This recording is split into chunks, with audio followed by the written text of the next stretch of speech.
Hey guys, how's it going? It's Al. It's week 13 of NFL, and I've got a first look for you for these NFL slate, these NFL games this weekend on DraftKings. We're going to take a look at quarterbacks, running backs, wide receivers, tight ends, flex position, and a defense that we're going to try and get into a lineup. It's Monday. I really haven't done very much research at all. This is a first look lineup based on what I can gather from the salaries here off the top of my head to try and put together a lineup that might or might not be viable as the week goes on.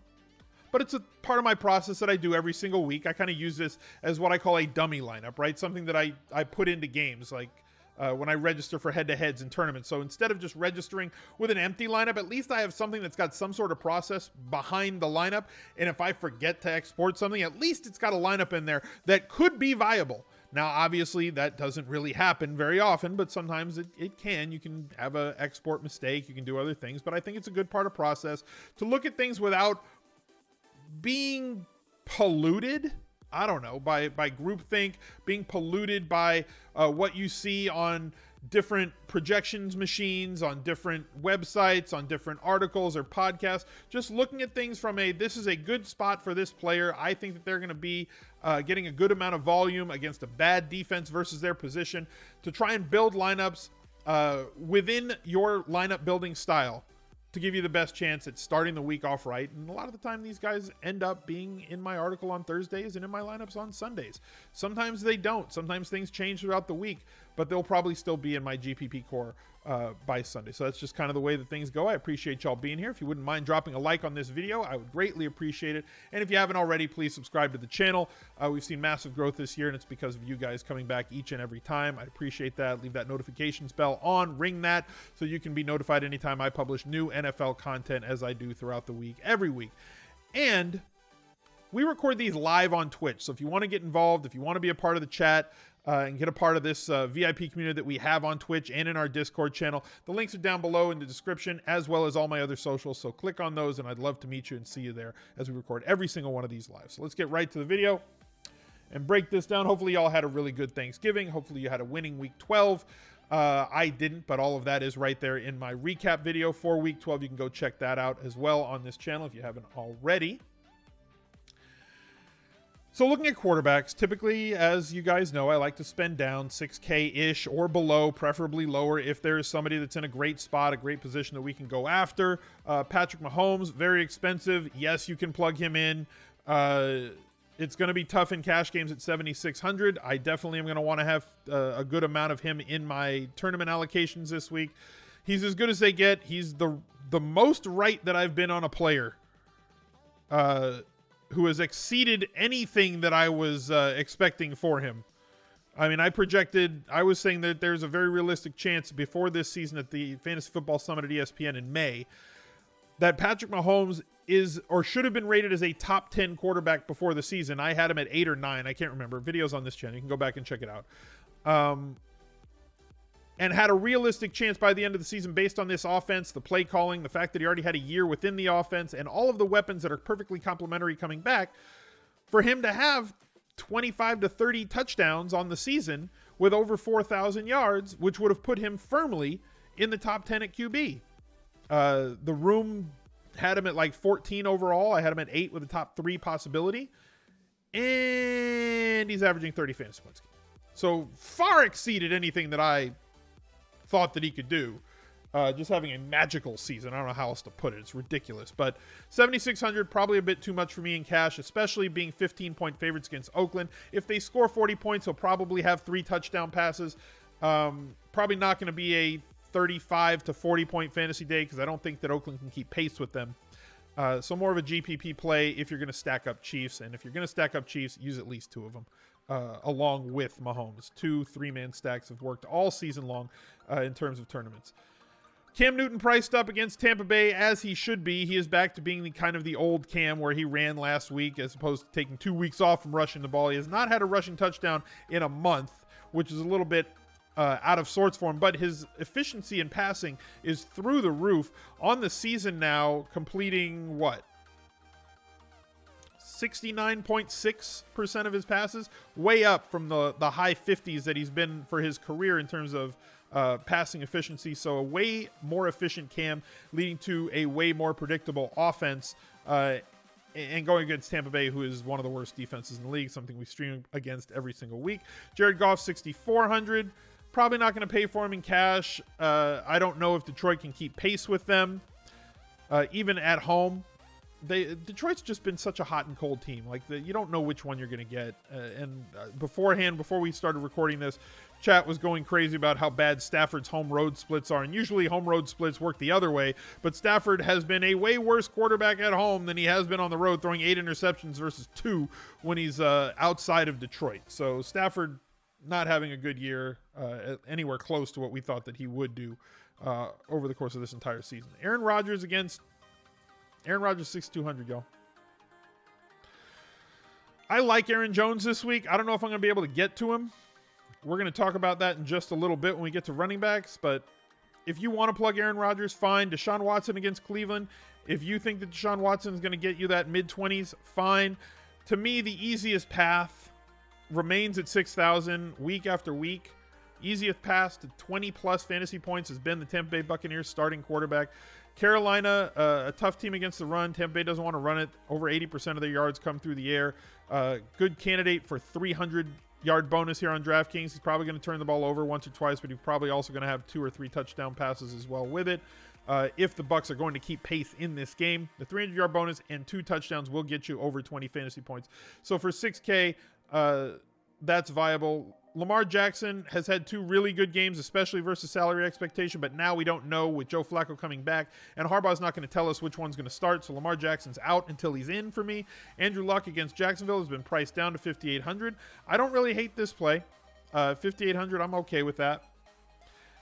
Kirk Cousins at 5,500, also extremely interesting. Considering the matchup with New England, they're going to be chasing. They're playing in New England. This could be a little bit of a danger spot. We've seen floor games from Kirk Cousins. To me, the most consistent spot, the one that I want to pay for, has been 6,000 with Jameis Winston. That Bucs offense is completely centered around the pass. At running back, I kind of want to just jam these guys in here. Okay? Tampa Bay has been a team that we have been just plowing running backs against all season long. Every other position as well. I don't think that changes this week. Todd Gurley is, I've played him as much as I could possibly play him this season. I've had 30% of him, 25 to 30% or more in tournaments every single week. He's been a cash game staple of mine. But I think that there are players in better positions this week. I'm going to start with Christian McCaffrey at 8,800. Double bonus last week. It's not being chasey when it's the right play.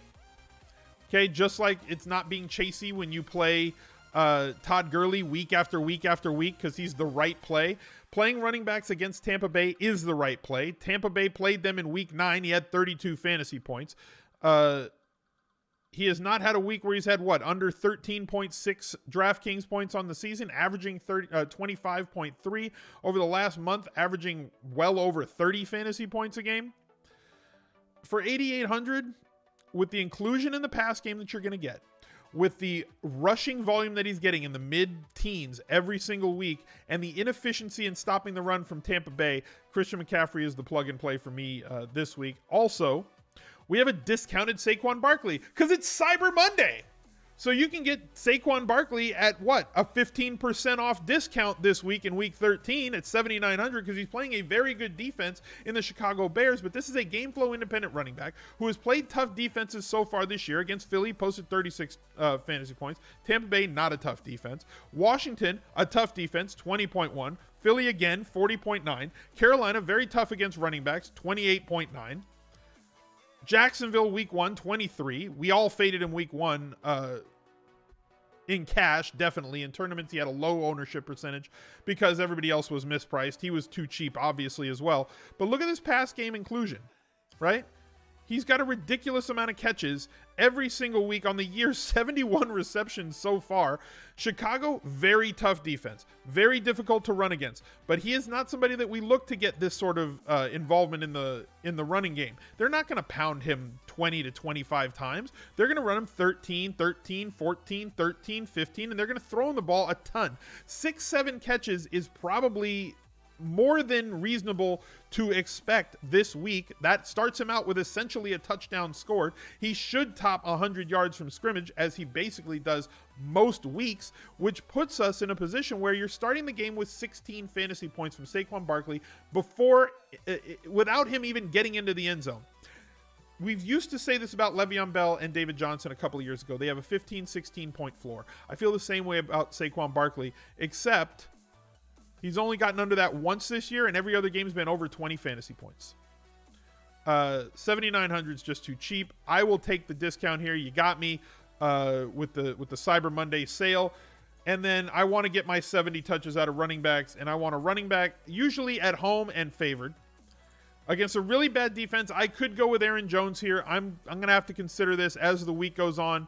But I think that there's enough value at wide receiver to be able to pay for Team Jam him in this week. And to me, that means Kareem Hunt at 7,800 going up against Oakland, who is ridiculously inefficient against running backs, albeit at home and in a divisional game, which gives me some pause. And if I need that extra 1,000, if you need that extra 1,100, come on down to Aaron Jones. But we just saw Gus Edwards run for over 100 yards on 23 touches against this Oakland defense. Kareem Hunt's an easy play this week, and somebody I think that we really need to pay attention to, even though it's on the road, even though it's, they're going to score over 30 points. They're going to be playing with a lead. Kareem Hunt, if he gets his 20 touches, which I think he could see this week just based on them running the ball in game script in the second half, leads me to want to have Kareem Hunt in my flex. That should give me my 70 touches that I want to get here, and a lot of them coming through the air with McCaffrey and with Barkley, perfect DraftKings running backs. Defense and tight end. Typically, I like to plug in just any defense that comes to mind. Panthers against Tampa Bay, Chiefs against Raiders. A lot of turnover possibility there. Correlation with Kareem Hunt as well. Tight end.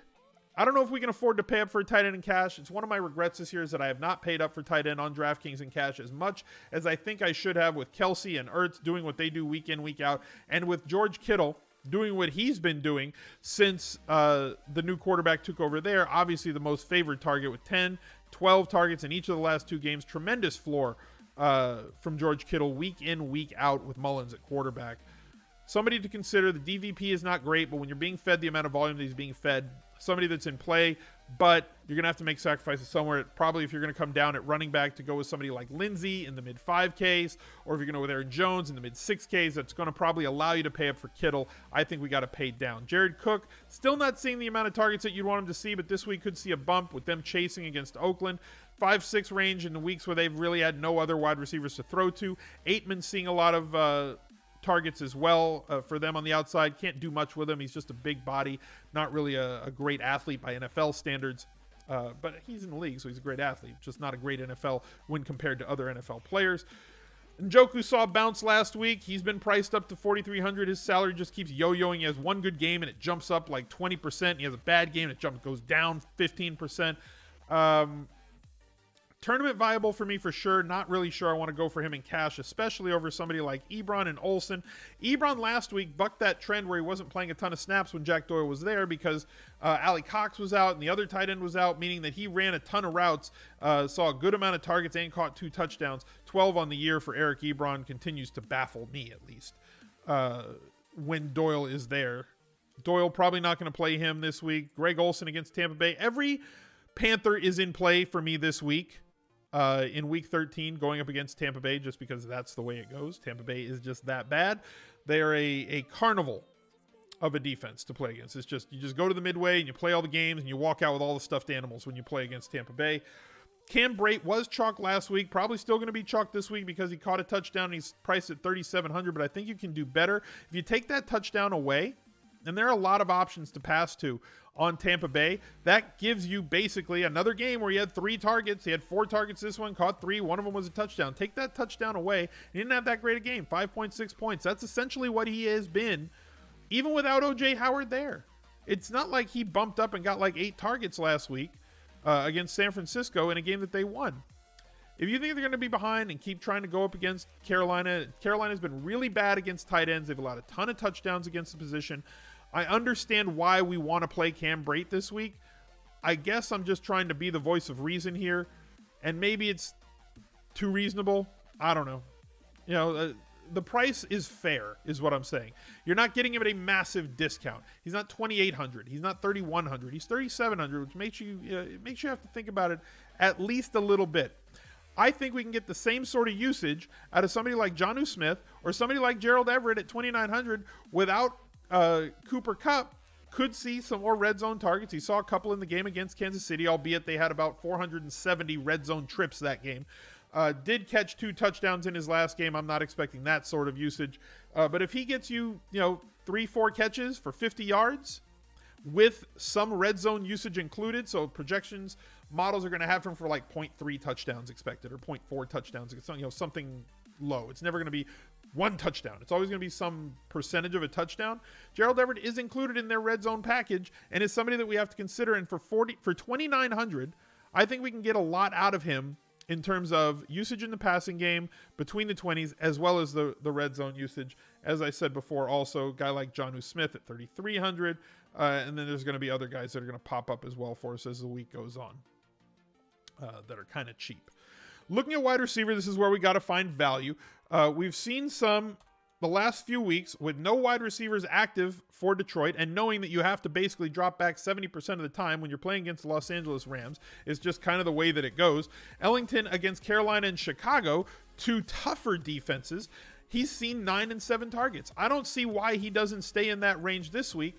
Unless MJJ comes back, which we don't know for sure. If he does not, Bruce Ellington plays this same role and sees a ton of looks and is only 3,500. Why is Njoku's price jumping up and down and fluctuating all over the place, and Bruce Ellington sitting right where he is and now facing off against the Rams, who have been really bad without Aqib Talib against opposing passers and opposing wideouts? Bruce Ellington kind of in a free spot for me this week, so I'll take the free square there. Jameis Winston is our quarterback, and I have not gotten on the hump train these last few weeks, but I probably should have, with 14, 29, or 28.9, 15, and 17.4 in 4 of his last 5 games, and still sitting at only 4,200. Again, certain prices really fluctuating. His is not, and we've seen pretty consistent usage in terms of routes run, in terms of targets. 6, 5, 3 in this game against Washington, 8, 10. I'm not expecting double-digit targets here, but for 4,200, I really don't need them. If I'm going to get 6 or 7 targets from Adam Humphries, yes, I always say to take the touchdowns out. At 4,200, need about 12 points. He's gotten there here, close to it without the touchdowns here, right? We needed 12 points, and we got them. We got 11.4 with the touchdown. It pushes him way over. Touchdown here, you would have missed value. Would have missed value here. Definitely cleared value here without it, and definitely cleared value here without it. So I think that you have a chance, at least from a first look perspective, unless something else opens up throughout the week, to go with Adam Humphries and give yourself a nice floor to stuff in these running backs that we want to get in there. And that leaves us with 6,400 for a wide receiver. And Emmanuel Sanders and Tyler Boyd are just sitting right here. Tyler Boyd has a much worse matchup with Chris Harris. Lining up against him, Boyd plays most of his snaps from the slot. Chris Harris lines up against the slot. Emmanuel Sanders against Cincinnati's defense, which has been horribad throughout this entire season. Manny Sanders doing everything that he can week in, week out, getting a good amount of targets, and at 6,300, probably going to be the guy that I end up plugging in here. T.Y. Hilton, been a stud recently. Indy's offense going nuts. Jacksonville still has a tough matchup, presents a tough matchup for him with Jalen Ramsey, but Ramsey's been down this year versus where he was before. This defense as a whole is way down this year. T.Y. Hilton at 6K is definitely intriguing from a ceiling point of view. Tyler Lockett, a lot of output on very little volume. DJ Moore, same type of thing. We've seen his volume increase over the last few weeks, and now it priced up to 5,600 from where he was in the mid-4s. Now you actually got to make a decision on DJ Moore. But for me, I'm just going to go with this matchup against Cincinnati, who is ill-equipped to stop anybody, let alone somebody as talented as Emmanuel Sanders, leaving 100 on the table and giving us a really solid lineup with Winston, McCaffrey, Barkley, Ellington, Humphries, Sanders, Gerald Everett, Kareem Hunt, and the Chiefs defense. So thank you guys for joining me once again. I hope that you are, if you're still watching this video, make sure that you drop a like on this one. This is our most popular video of the week. Let's see if we can get to 1,000 likes on this video by the time the games kick off on Sunday. If you've gotten to this point, do me a solid. Click that like button. Subscribe to the channel. And go see me on Twitch. Down below in the descriptions, I'd love to see you at one of my live streams. The schedule for the Twitch channel is posted on basically every one of my social media channels, on Twitter, on Facebook, on Instagram. So go check it out and come say hi to me when I'm live on stream. I'll catch you guys later. Bye.